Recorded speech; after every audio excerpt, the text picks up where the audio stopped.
আসসালামু আলাইকুম রহমতুল্লাহি বারাকাতুহু।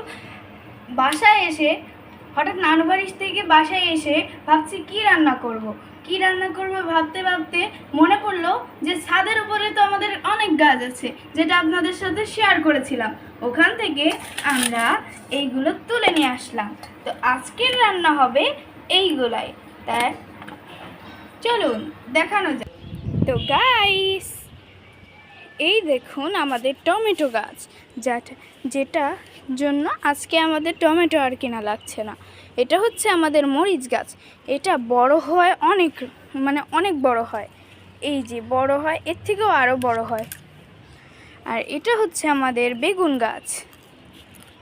বেগুন ভালোই হয়।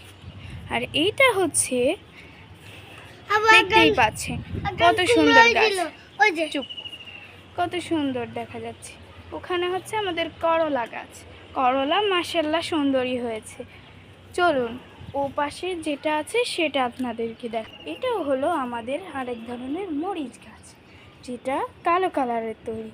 লাল কালারের হলে যখন পেকে যায় তখন লাল কালারের হয়। অবশ্য ফুলগুলো দেখতে অনেক সুন্দর লাগে। দেখুন না গাইস, সবার বাসায় কিন্তু আছে। আর দেখুন, এখানে বড় একটা তুলসী গাছ ছিল। সেই তুলসী গাছটা ভেঙে যাওয়ার পরে, নষ্ট হয়ে যাওয়ার পরে এখানে একটু ছাড়াছাড়ি করতাম, এরকম করতাম। সো এখানে দেখুন একবারে তুলসী হয়ে গেছে।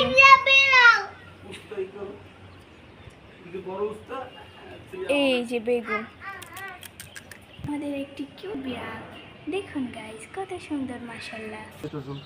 ওই বিড়ালের থেকেও কিউট একটি বিড়াল আছে, যা অনেক সুন্দর। এই যে একটু বড়